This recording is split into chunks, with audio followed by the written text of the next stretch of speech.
Selvi from Senthil garments. இன்றைக்கி வந்து L'Oréal ஃப்ளாரை வச்சு தான் நம்ம ஒரு ப்ரூச் ஒர்க் பண்ண போகிறோம். இது ரொம்ப அழகாக இருக்கும், எல்லோரும் ட்ரை பண்ணி பாருங்கள். லாரியல் ஃப்ளார்லேயே கொஞ்சம் பெருசாக எடுத்திருக்கேன். பெருசாக எடுத்து ஒரே நேரத்தில் 10 15 அதை மாதிரி கோத்து வைங்க. அப்போ வந்து சீக்கிரம் இந்த ஒர்க் முடியும். அது பார்க்குறதுக்கும் ரொம்ப அழகாக இருக்கும். இதே மாதிரி நிறைய கோத்துக்கிட்டு நார்மலாக எப்போவும் ஸ்டிச் பண்ணுவோம் பார்த்தீங்களா, அதை மாதிரி ஸ்டிச் பண்ணி எடுத்துங்க. நான் இதே மாதிரி வந்து 2-3 இடத்துல வந்து நான் ஸ்டிச் பண்ணி எடுத்துக்க போகிறேன். இது வந்து நார்மல் ஸ்டிச்சிங் அப்படின்றதுனால இந்த இடத்துல கொஞ்சம் ஃபாஸ்ட்டாக பண்ணியிருக்கேன்.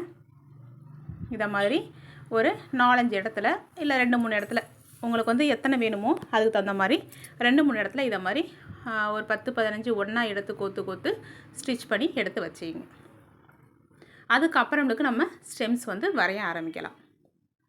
இதை மாதிரி நான் ஒரு 3 இடத்துல போட்டு வச்சுக்க போகிறேன். ஒன்று ஒன்றா போட்டிங்கன்னா ரொம்ப டைம் எடுக்கும். அதனால் ஒன்று ஒன்றா எடுக்காதீங்க. ஒரே நேரத்தில் 5 6 10 அதை மாதிரி எடுத்து கோத்துக்கிட்டு ஸ்டிச் பண்ணி எடுத்து வச்சுங்க. நார்மல் ஸ்டிச்சிங் தான். இதுக்கு வந்து தனிப்பட்ட ஸ்டிச்சிங் அதை மாதிரி எதுவும் கிடையாது.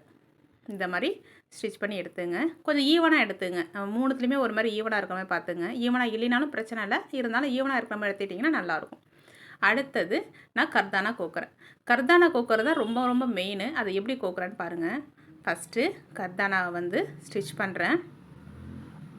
ஃபஸ்ட்டு கோத்துக்கிட்டு நார்மலாக ஒரு ஸ்டிச் பக்கத்துலேயே கொடுத்து ஒரு ஸ்டிச் எடுத்த அப்புறம் திருப்பி அந்த கர்தானோட ஸ்டார்டிங் பாயிண்ட்டுக்கு போய் திருப்பி கர்தானாக்குள்ளே மறுபடியும் நீடில் விட்டு ஸ்டிச் பண்ணணும். அதாவது டபுள் டைம் ஸ்டிச் பண்ணணும். அப்படி ஸ்டிச் பண்ணால் மட்டும்தான் நல்லா ஃபினிஷிங் வந்து சூப்பராக இருக்கும். சப்போஸ் நீங்கள் அதேமாரி பண்ணாமல் சும்மா ஸ்டிச் பண்ணிகிட்டே போட்டுன்னு போனீங்கன்னா நெளிஞ்சிக்கிட்டே இருக்கும், வளையும், ஸ்டிஃப்னஸ் கிடைக்காது. இப்போ உங்களுக்கு வந்து ஆரி தெரியும் அப்படின்னா நீங்கள் ஆரி நீடில் வச்சு கூட நீங்கள் போட்டு முடிச்சிடலாம். அது நல்லா ஈஸியாக முடிஞ்சிடும். ஆரி தெரியல அப்படின்னா நீங்கள் இதை மாதிரி பண்ணுங்கள். ஏன்னா உங்களுக்கு வந்து ஸ்டிஃப்னஸ்க்காக தான் இது மெயினாக நான் சொல்கிறது. ப்ரூச் வந்து நீடில் போடுறது தான். ஆரி தெரிஞ்சாலும் நீங்கள் அதில் கூட நீங்கள் யூஸ் பண்ணிக்கலாம். போட்டுட்டு மறுபடியும் ஸ்டார்டிங் பாயிண்ட்டுக்கே போய் திருப்பி அது விட்டு எடுக்கணும். இதை மாதிரி அழகாக ஸ்டிச் பண்ணி எடுத்தால் மட்டும்தான் உங்களுக்கு என்ன வரும்னா அந்த கர்தானா வந்து வளையாது, நீட்டாக இருக்கும். இல்லைன்னா வளைஞ்சிக்கிட்டு ஃபினிஷிங் வந்து நல்லாலாம் போயிடும். த்ரெட்டு மட்டும் அந்த கிளாத்து கலருக்கு எடுத்துங்க.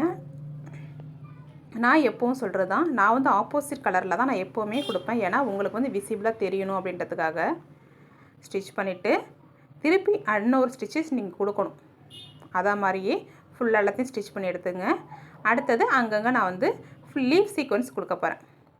லீஃப் சீக்வன்ஸ் பார்த்தீங்கன்னா அதோட இதுவும் உங்களுக்கு முன்னாடி நான் சொல்லியிருக்கேன். லீஃப் சீக்வன்ஸ் கொடுத்தாலும் அதில் ஒரு கர்தானா கொடுக்கணும். அப்போ தான் ஃபினிஷிங் நல்லாயிருக்கும். லீஃப் சீக்வன்ஸ் கோத்துங்க. அது மேலே ஒரு கர்தானா அடுத்த ஹோலில் போய் மறுபடியும் நீடில் இன்சர்ட் பண்ணுங்கள். அப்போ வந்து ஃபினிஷிங் வந்து உங்களுக்கு ரொம்ப நல்லா கிடைக்கும். இதுக்கு முன்னாடி நிறைய வீடியோ அப்லோட் பண்ணுறதுனால உங்களுக்கு ஈஸியாக இருக்குன்றதுனால இந்த வீடியோவில் வந்து கொஞ்சம் நான் ஃபாஸ்ட்டாக காமிச்சிருக்கேன்.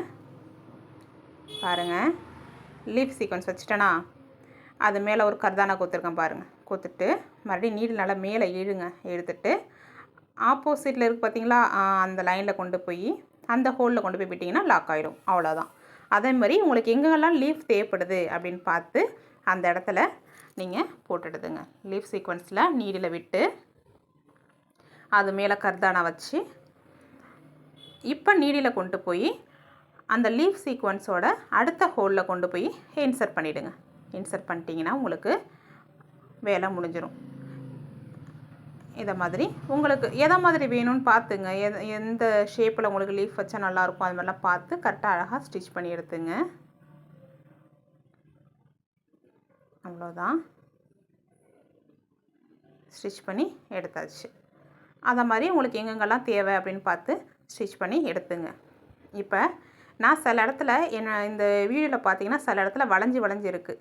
ஏன் அந்த இடத்துல வளைஞ்சி இருக்குது அப்படின்னா நான் நார்மல் ஸ்டிச்சிங் வந்து கொடுத்து பார்த்தேன். உங்களுக்கு டிஃப்ரென்ஸ் காமிக்கணும் இல்லையா, அதுக்காக நார்மல் ஸ்டிச்சிங் கொடுத்ததுனால எனக்கு அங்கங்கே வளைஞ்சிருக்கு. அதனால் நீங்கள் அந்த மிஸ்டேக்ஸ் பண்ணாதீங்க. நார்மல் ஸ்டிச்சஸ் கொடுக்கக்கூடாது. நான் ஃபஸ்ட்டு சொன்னேன்னு பார்த்தீங்களா, டபுள் ஸ்டிச்சஸ் 2 தடவை நீங்கள் வந்து ஸ்டிச்சஸ் கொடுக்கணும். கர்தானா கொடுக்குறப்ப டபுள் டைம் வந்து நீங்கள் ஸ்டிச்சஸ் கொடுத்தா மட்டும்தான் அந்த இடத்துல வளையாது, உங்களுக்கு அழகாக இருக்கும். உங்களுக்கு வந்து தெரியணுன்றதுக்காக நான் வந்து கீழே வந்து கொஞ்சம் நார்மல் ஸ்டிச்சஸ் கொடுத்து காமிச்சிருக்கேன். அதை மாதிரி நீங்கள் பண்ணக்கூடாது. டிஃப்ரென்ஸ் உங்களுக்கு தெரியுதா? நார்மல் ஸ்டிச்சஸ் கொடுத்தா அந்த இடத்துல வளைஞ்சிருக்கும். அதனால் அந்த மிஸ்டேக்ஸை பண்ணாதீங்க, அவ்வளவுதான். இப்போ இன்னும் கொஞ்சம் அழகாக இருக்கணும் அப்படின்றதுக்காக ஃப்ளவர் சீக்வன்ஸ் இருக்குது பார்த்தீங்களா, அந்த ஃப்ளவர் சீக்வன்ஸை நான் அப்படியே அடுக்கி வச்ச மாதிரி பார்த்துருக்கேன், எனக்கு இது பிடிச்சிருக்கு, அதனால் இதை மாதிரி பண்ண போகிறேன். ஃப்ளவர் சீக்வன்ஸ், அது மேலே ஒரு சின்ன பீடு, அப்புறமேலுக்கு அந்த நீடில் கொண்டு போய் ஃப்ளவர் சீக்வன்ஸோட ஹோலில் கொண்டு போய் விடணும்.